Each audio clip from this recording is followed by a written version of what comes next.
एक नगर में सोमिलक नाम का एक जुलाहा रहता था। वह बहुत सुंदर, रंगीन और उत्कृष्ट कपड़े बुनता था।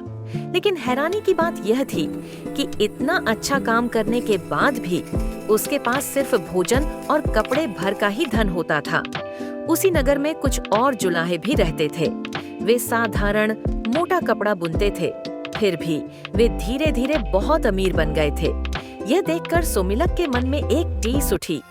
एक दिन उसने अपनी पत्नी से कहा, प्रिय, देखो, साधारण कपड़ा बुनने वाले लोग भी आज धन वैभव में डूबे हैं और मैं इतने सुंदर वस्त्र बनाकर भी आज तक गरीब ही हूँ। लगता है यह स्थान मेरे लिए शुभ नहीं है। मैं विदेश जाकर धन कमाने की कोशिश करूँगा। पत्नी ने शांति से कहा, स्वामी, विदेश जाकर धन कमाने की कल्पना केवल एक भ्रम है। अगर भाग्य में धन लिखा होगा तो वह यहीं मिल जाएगा, और अगर नहीं लिखा होगा तो हाथ में आया धन भी टिकता नहीं। आप यहीं रहकर काम करते रहिए। लेकिन सोमिलक बोला, भाग्य की बातें कायर लोग करते हैं। लक्ष्मी तो उद्योगी और पुरुषार्थी को ही मिलती है। शेर भी अपना भोजन खुद ढूंढता है। मैं भी प्रयास करूंगा और विदेश जाकर धन कमाऊंगा।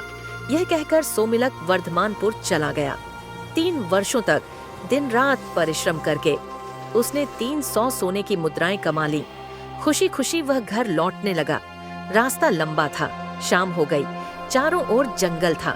रात बिताने के लिए वह एक बड़े पेड़ पर चढ़ गया और वहीं सो गया।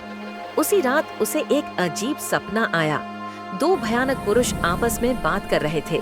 एक बोला, हे पौरुष, क्या तुम्हें नहीं पता कि सोमिलक के भाग्य में भोजन वस्त्र से अधिक धन नहीं है? फिर तुमने उसे 300 मुद्राएं क्यों दी? दूसरे ने उत्तर दिया, हे भाग्य, मैं हर पुरुषार्थी को एक बार उसके कर्म का फल देता हूँ। अब वह धन उसके पास रहेगा या नहीं, यह तुम्हारे अधीन है। सपने से जागते ही सोमिलक की नींद उड़ गई। उसने थैली देखी और वह खाली थी। उसका हृदय टूट गया।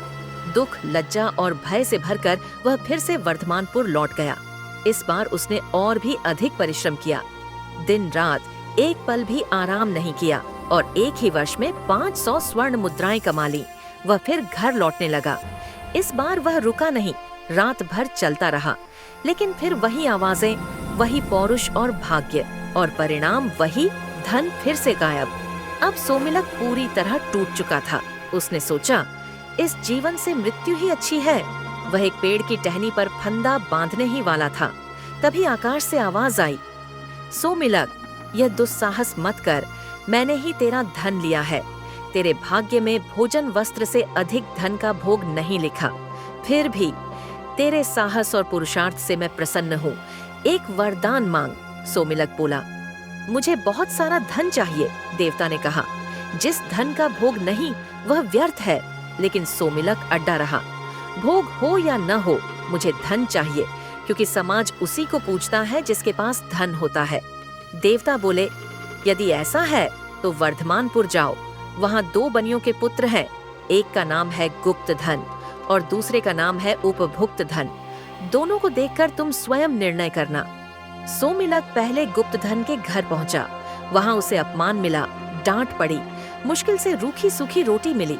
रात में फिर वही सपना और अगले दिन गुप्त धन बीमार पड़ गया। उसे उपवास करना पड़ा। फिर सोमिलक उपभुक्त धन के घर पहुंचा। वहाँ आदर मिला, स्वादिष्ट भोजन मिला, सुंदर शैया मिली। सुबह होते ही राज दरबार से उपभुक्त धन को इनाम मिला। यह देखकर सोमिलक समझ गया, जो धन छिपाकर रखा जाता है वह कष्ट देता है, और जो धन दान और सत्कार में खर्च होता है वही सच्चा धन है। नीति धन का संचय नहीं, धन का सदुपयोग ही मनुष्य को महान बनाता है।